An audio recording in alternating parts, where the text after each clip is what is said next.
Ladies and gentlemen, welcome to the afternoon session. We will start with Elias Capriles. Elias is a person who is very well into Dzogchen, and he is also into philosophy and comparative religion. He taught at the universities about also globalization, so he has this overview of different spiritual practices, and he is able to translate it into the current development in the world. And today he is going to speak about Dzogchen, Tantrism, Shamanism, and personal psychology, and compare them in a very interesting way. So over to you, Capriles.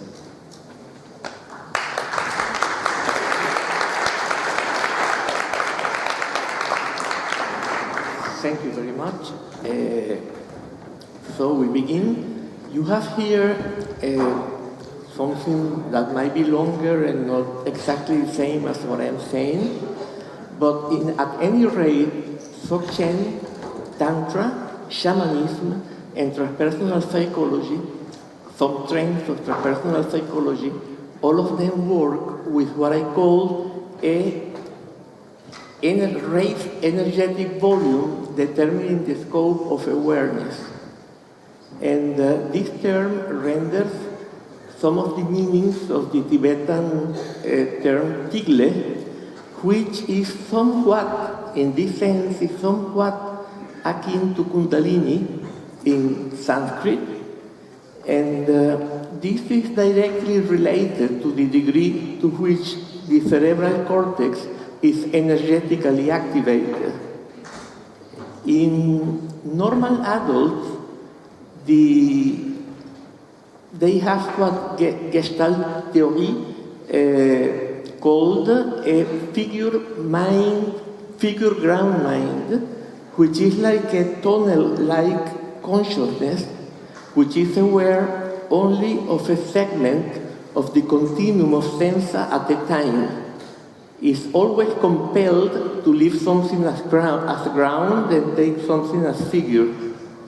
And this is the condition of possibility of that which psychoanalysis calls repression, and therefore is also the condition of possibility of having a good ego function, and hence also a coherent or consistent sense of identity. Okay.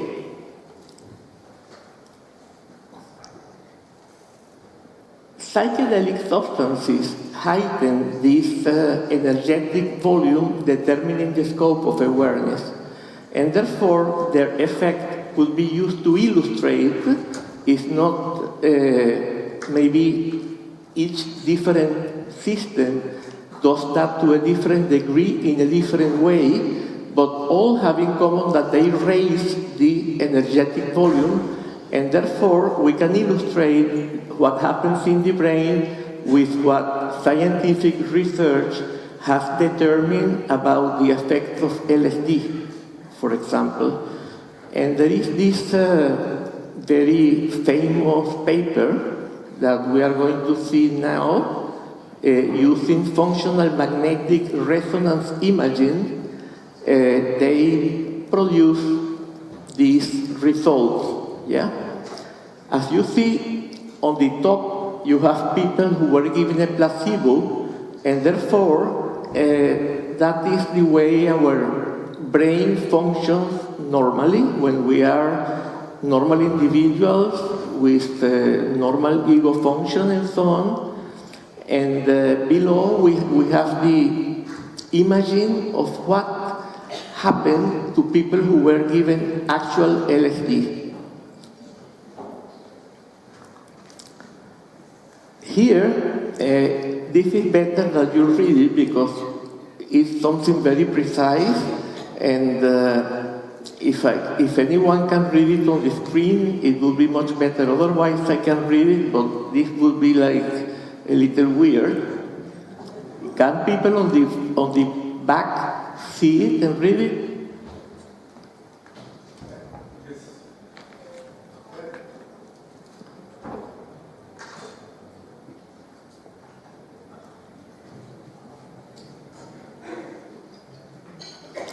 Anyhow, very briefly, yes, below, when we have people who have the whole of the cerebral cortex activated, this has much to do with this expansion of the focus of awareness, so that the figure ground mind tends to dissolve, in the sense that figure and ground tend to become one somehow, yeah?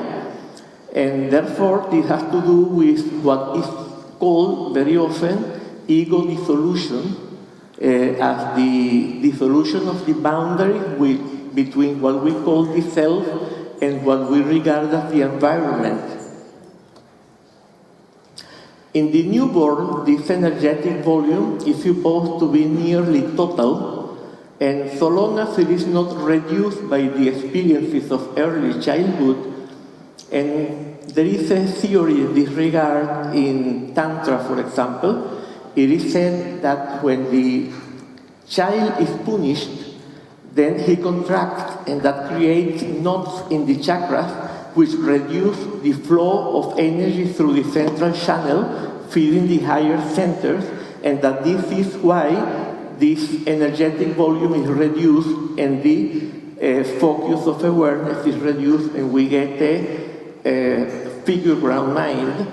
And by adolescence, as you see in the picture, this focus is quite reduced, not so much as to be like that, yeah, but it's quite, and in the child, in the infant, it is like that.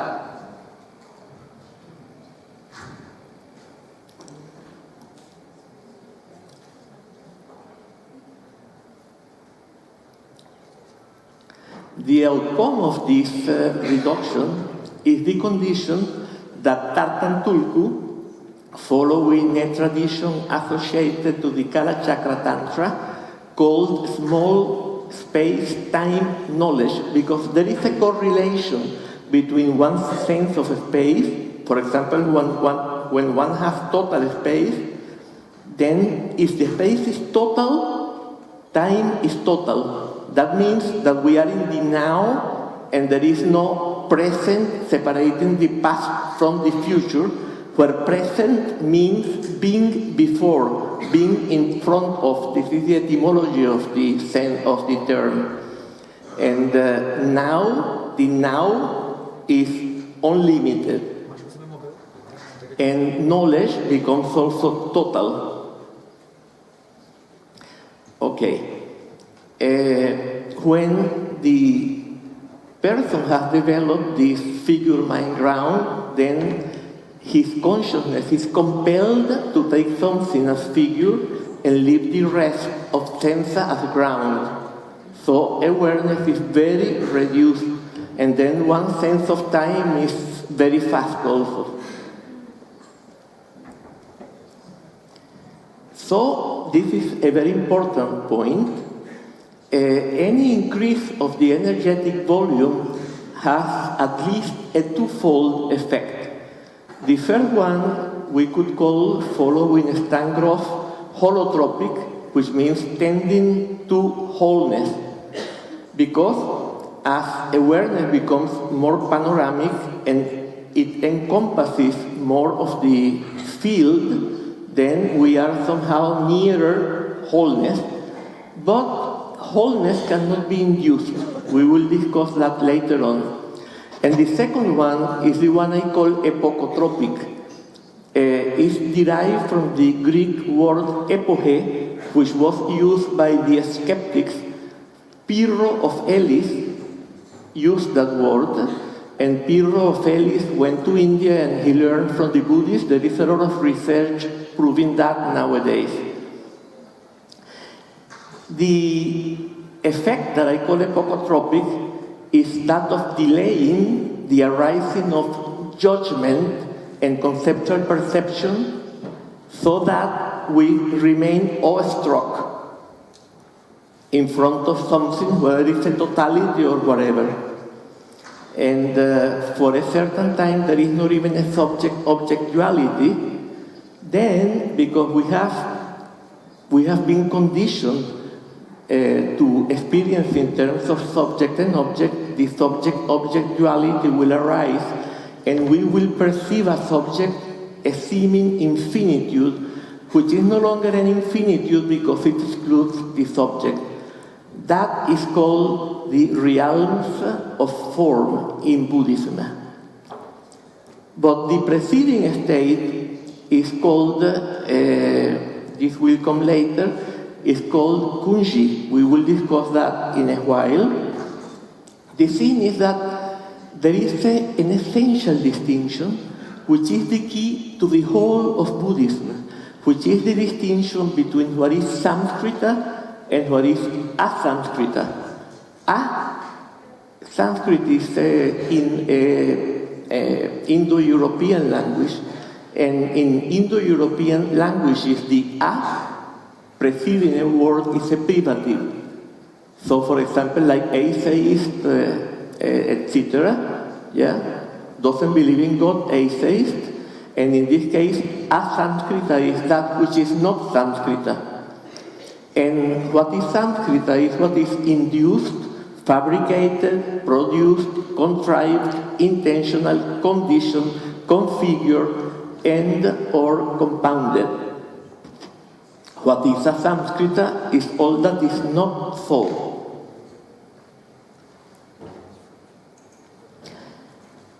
The Samskrita and Asamskrita correspond to samsara and non-static nirvana, respectively.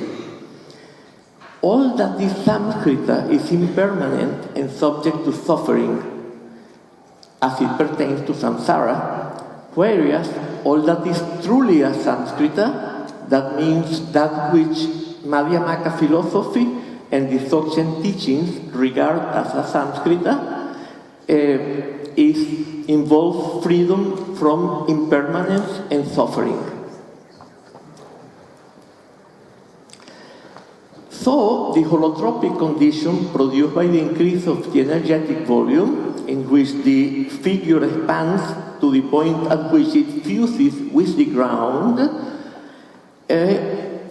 gives rise to a seeming infinitude. And at the same time, the holotropic, the epochotropic effect has delayed the arising of judgment so that one remains awestruck before this seeming totality. In this way, we can come to a condition which is called the neutral condition of the base of all, which is a condition is neutral because, like a car, when it is in neutral gear, it doesn't go forward or backward. In the same way, in this condition, neither samsara is actively manifesting, nor are we nirvana.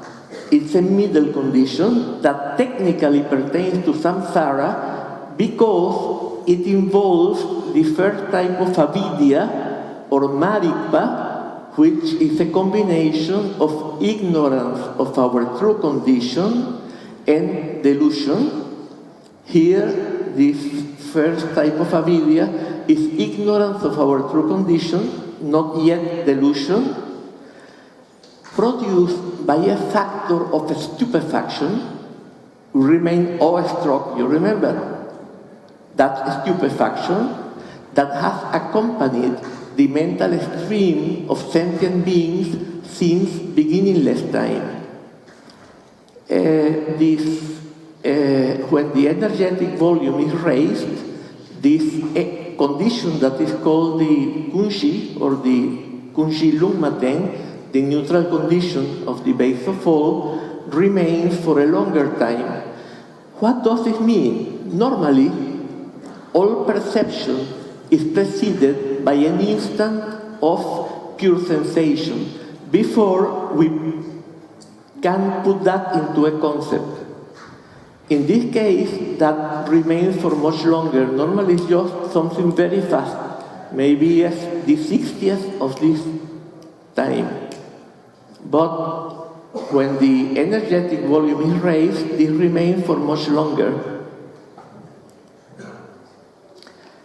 Then the mental subject arises to take the ensuing totality as subject, as we said before, but now it includes the subject. And the problem is that this subject takes pride in being this infinitude, in being something that has no limits, or even in being something that cannot be conceptualized in any way. It cannot be conceptualized even as something that cannot be conceptualized in any way. Here you have a diagram, in which awareness is compared to a mirror because it's non-dual, and in this mirror a dualistic functioning arises that causes us to misperceive reality. So here we have second type of avidya, subject-object duality. That's a delusion that is not only ignorance but also or unawareness, but is also delusion. Okay, the next stage is that we take something a figure. The Dzogchen teaching calls this consciousness of the base of all. And when we conceptualize, when we stabilize this figure and perceive it as figure, as something that's outside ourselves, then we are in an absorption of form, rupa in Sanskrit. So this is the door to the realm of form. Now, suppose that the individual is with a potential sexual partner and their eyes meet or they touch, and as a result, they feel intense polymorphic pleasure. Polymorphic pleasure is a term coined by Freud. He said the child has polymorphic pleasure, and that is a perversion. The child is perverse because his pleasure is not confined to the genital area. Well, this happens when we have a wider scope of awareness due to a raised energy volume. And when we have this sensation and cling to it, then we are in the realm of sensuality, and our condition is like that which the Buddhist teachings call a god of the realm of sensuality, which is something that is very easy to gain by means of tantric practice, as we will see later on. Okay, so what has actually happened is that the individual has gone through experiences of what Buddhists regard as the three realms of samsara, which are the formless realm, the realm of form, and the realm of sensuality. In the formless experience, someone who knows some Buddhist categories but hasn't been trained could believe he realized the Dharmakaya. In the absorption of form, especially if the form is a luminous, self-luminous, non-Jungian archetype, the individual might easily believe he has realized the Sambhogakaya. And in the case of the experience of pleasure, the person could think that he has realized the Nirmanakaya. And actually, what the individual has realized has been total delusion. Okay, why am I talking about this? What is the purpose of saying all this? Because this happens when we raise the energetic volume by means of tantric means, when we do so by means of Dzogchen, or when someone takes a psychedelic substance. And especially the user of psychedelics will believe all of this to be some kind of realization. I'm not saying that realization cannot occur under psychedelics. Of course it can, but what normally happens is this sequence that we have described.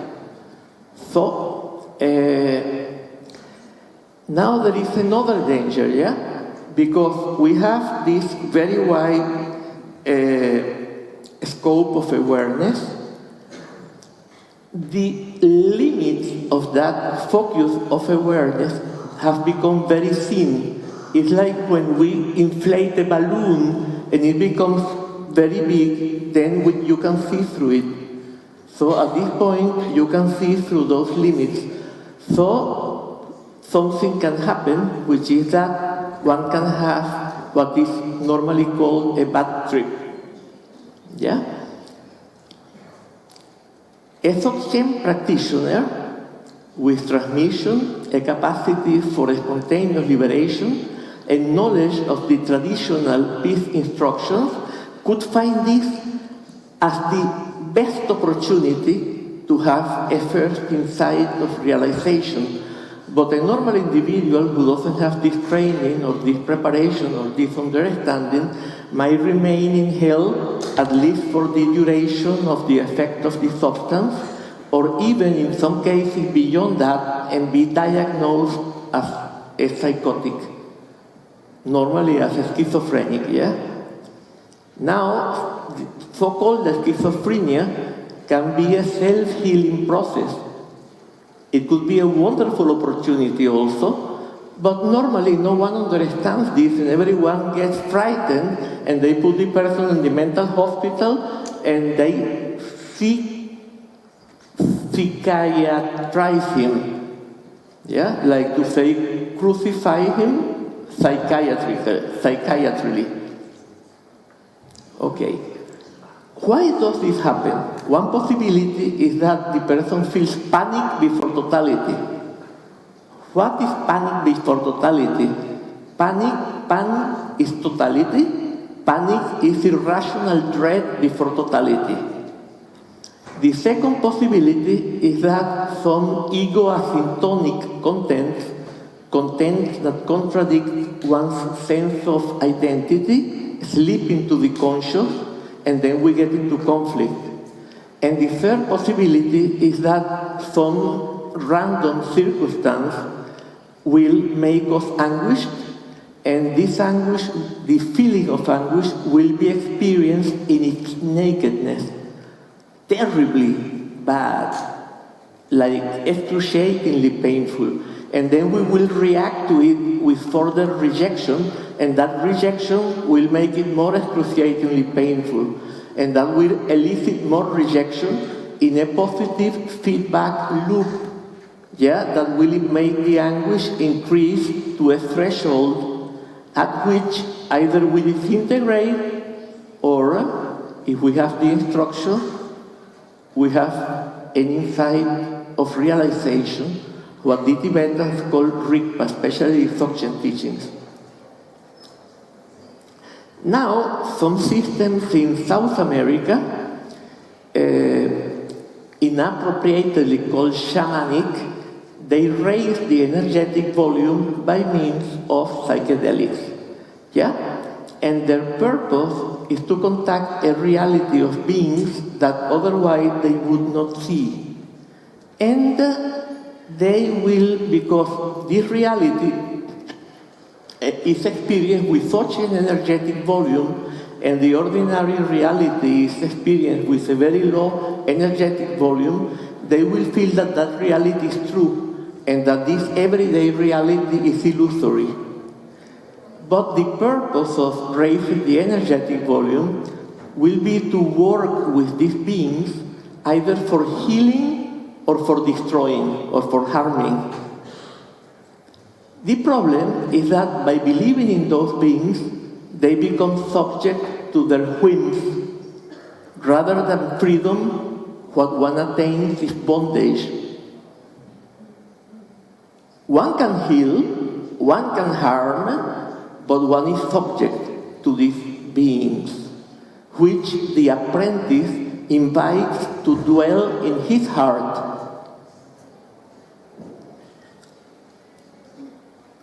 This is a purported example of shamanic vision.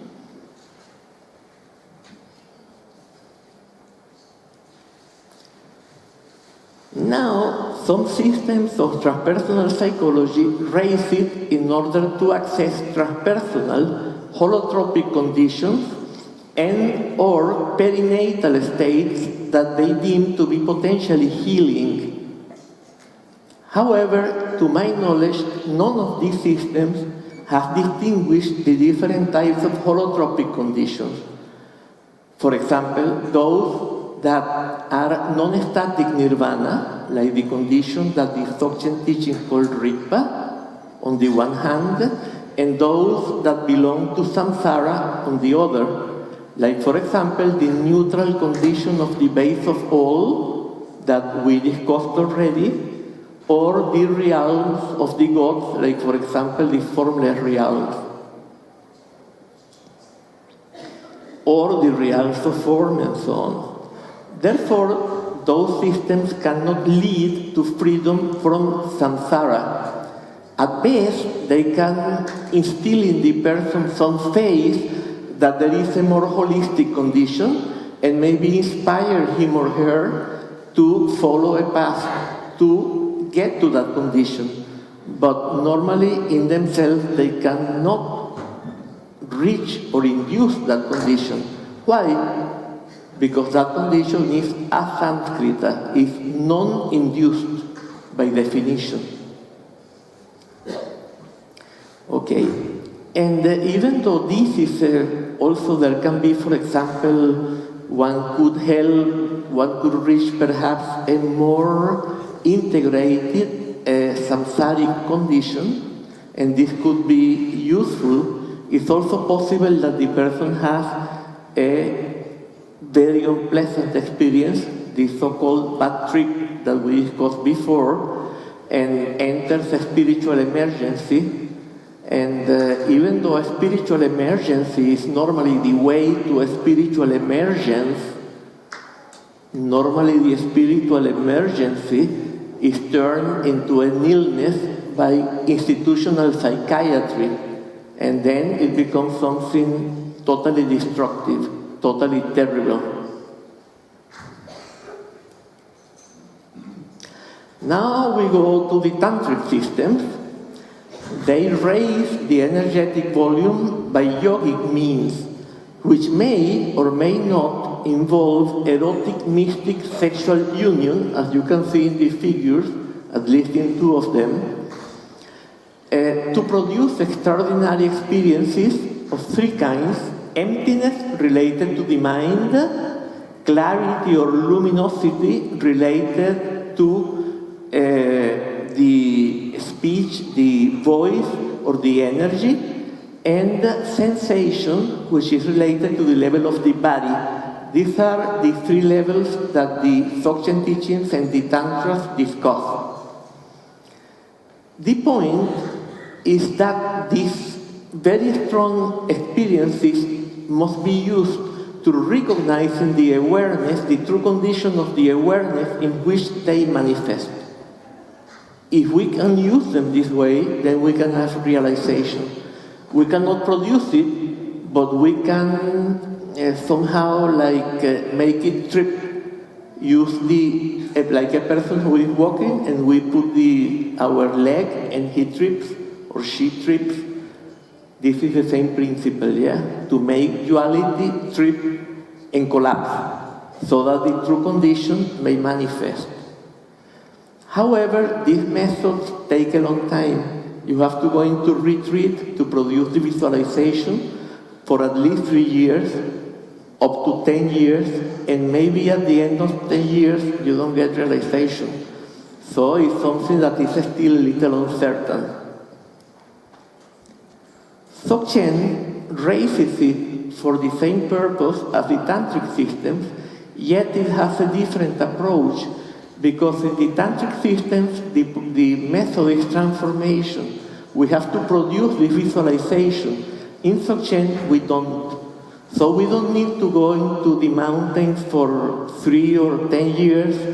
We could reach realization in society, contributing with society, and working for the change that is necessary if humankind is going to survive the current ecological crisis and become an enlightened society in harmony with the environment, so-called environment, because there is no such thing.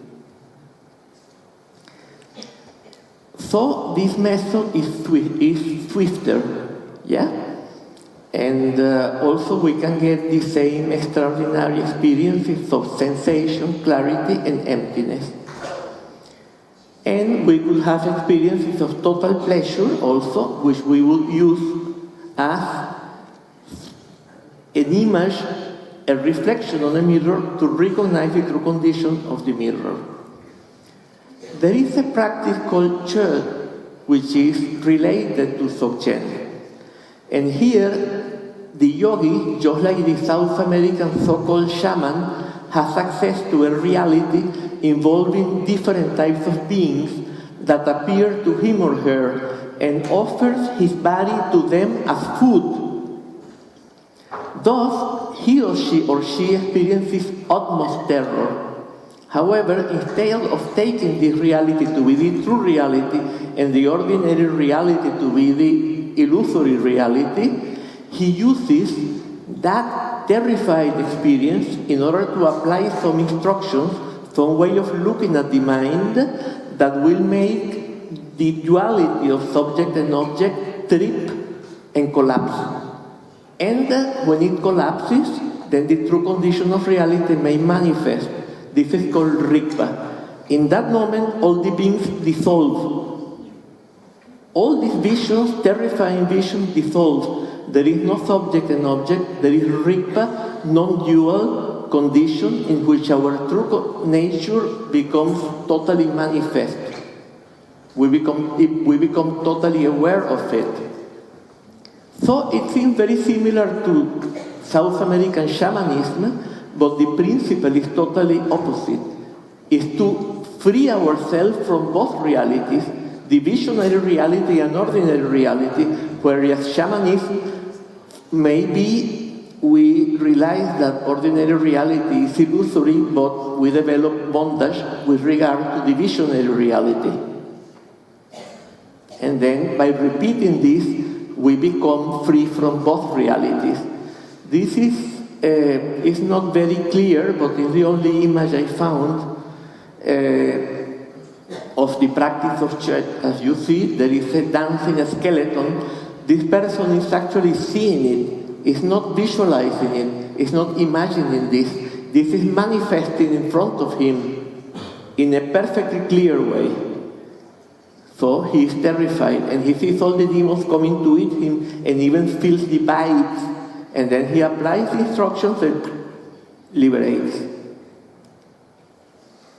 Okay, Dzogchen privileged the use of a raised energetic volume for transforming the essential contradiction that is Marikpa, delusion, into conflict.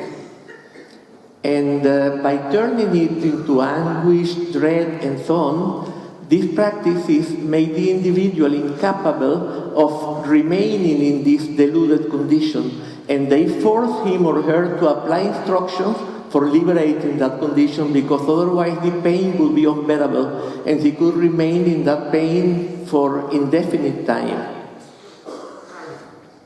So, when delusion arises, it may to turn into conflict, so that it immediately liberates itself in a condition characterized by total pleasure. So there is a moment of terror, delusion liberates, and then we are integrated in total pleasure.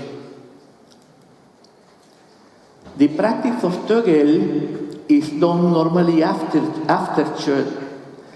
In this practice, and also Yanti, with very powerful visions are induced that have a very particular and wondrous dimensionality. Tibetan Lama Chogyal Namkhen Norbu, he tried to draw a vision he had of 5 spheres in a cross, and he couldn't, because in his vision there was no space between the spheres, but the spheres were not overlapping. This is impossible in this reality, but it is like that in that reality. And this is why the subject-object duality cannot persist, because this dimensionality doesn't allow it to persist. We are forced to integrate into the vision and remain in total pleasure. And each time delusion arises, it liberates. So there is no way we can remain in samsara. In a very short time, we totally integrate with division, and therefore we totally integrate with the world as well, becoming very well established in the condition of Rigpa. This is an example of Tögel vision.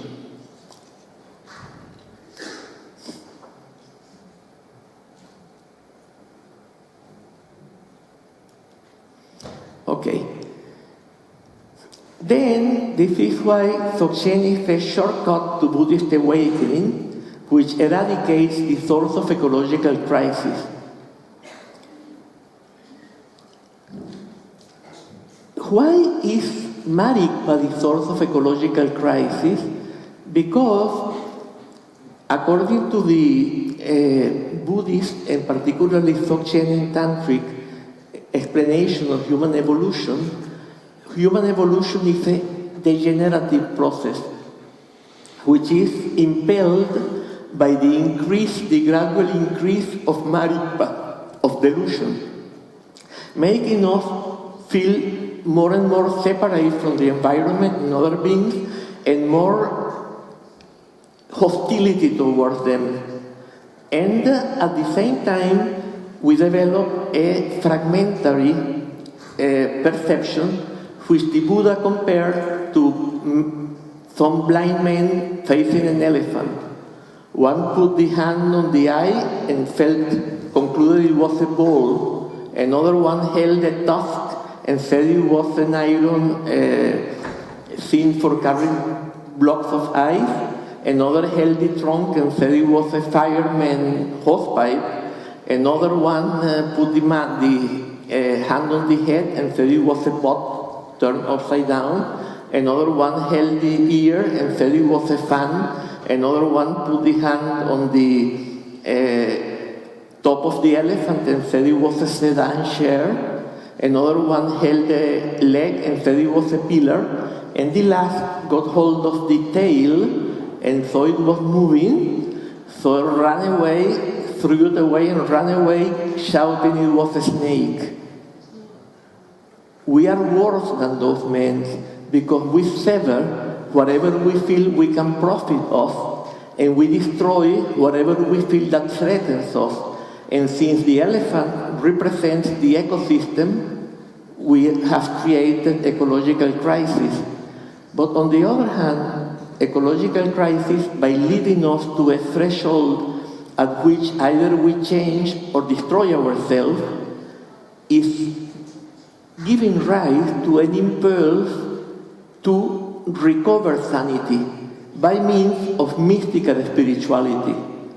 And so my hope is that with the help of traditions such as Dzogchen and Tantra and Sufism and Taoism and Shaivism and many other traditions, we can recover this sanity that was characteristic, according to Buddhism, of the golden age, age of truth or age of perception.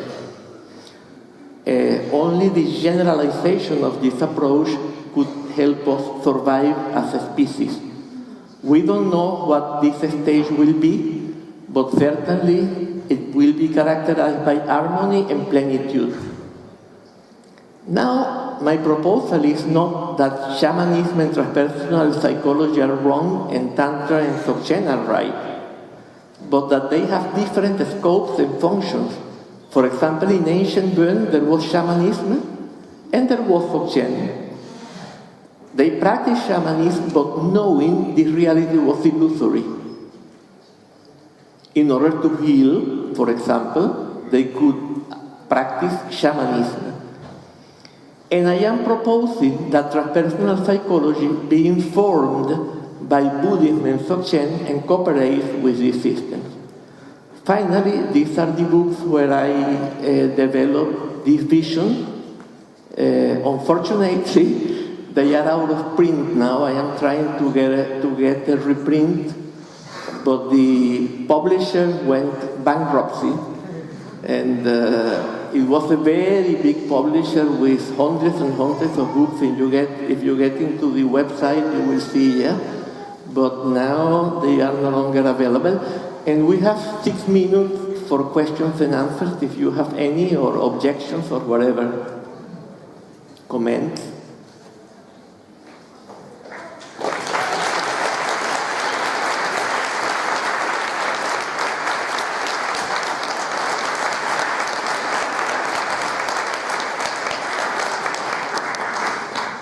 Yeah, so please, if there are any questions, raise your hand or come closer to the stage.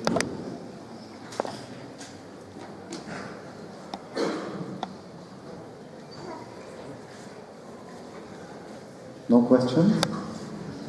Oh, there is one.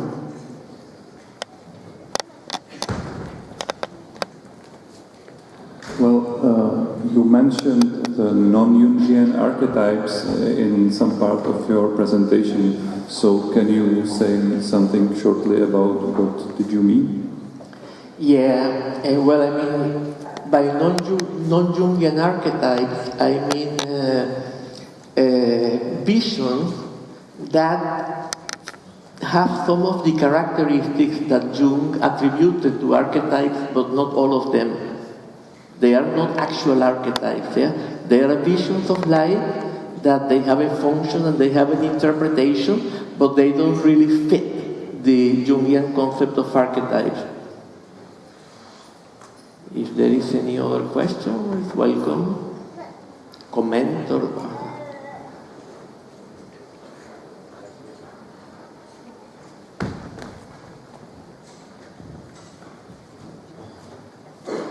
So thank you. First of all, I want to ask if there's a publisher in the room, or if you would be interested in republishing, if you have already found a publisher to republish your books. And then I was going to ask, because you just proposed that you spread these practices like Chu and Yangti, which are very much based in the traditional Tibetan teachings, and you highlighted the advantages that may be received by our culture these days to, bring a solution to our ecological crisis. So I was wondering if you have a vision how to translate these Tibetan practices into a form that may be practiced also in contemporary settings. Does that make sense? The thing is, thank you very much for addressing the issue of the publisher. You are I'm very grateful for that.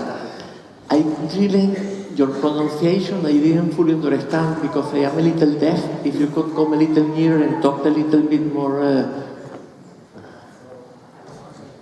Sorry, this mic. Okay. I was wondering if you could propose a vision, in outside of the Buddhist tradition to practice these teachings in transpersonal psychology, basically. Okay. Yes. No,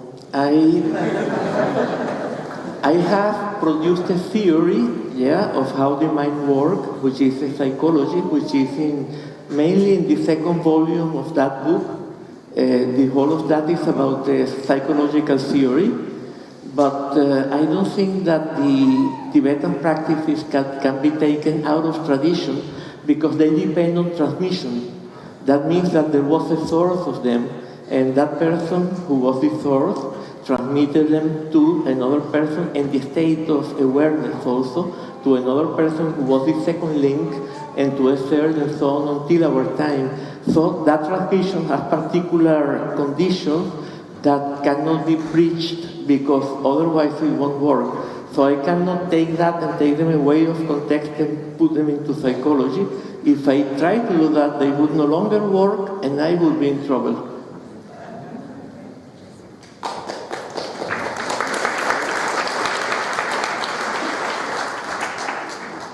Okay, thank you, Elias. Is there any more question? Okay, we have time for one, so it's the last one. Hi, all. Hi, my name is Anders. No. That's a very nice presentation. I don't mean to be impolite with this question, but I just wonder if you are speaking out from your own realizations completely, or is it more theory? I would not say I have a realization, because to say that is very unrealized, and because it will become a hindrance, because I am not at all fully realized or anything like that. But it certainly comes from practice. I spent 10 years in the East, and a lot of that time I spent in retreat in the mountains of Nepal, in caves and cave-ins. I never did a very long retreat, but I did many three-month retreat, because 3 months was my visa. And I didn't want to be illegal, because then they would kick me out if they found me and never let me in again. So I did many 3-month retreats, but I never did any longer retreat. And of course, what I wrote is coming from my practice in those retreats, and what I have tried to keep after I came back to the West.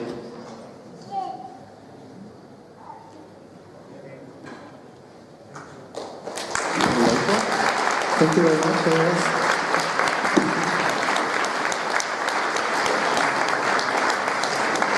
And now it's my pleasure to invite Alex and Alison Gray, one of the currently most known visionary artists in the world.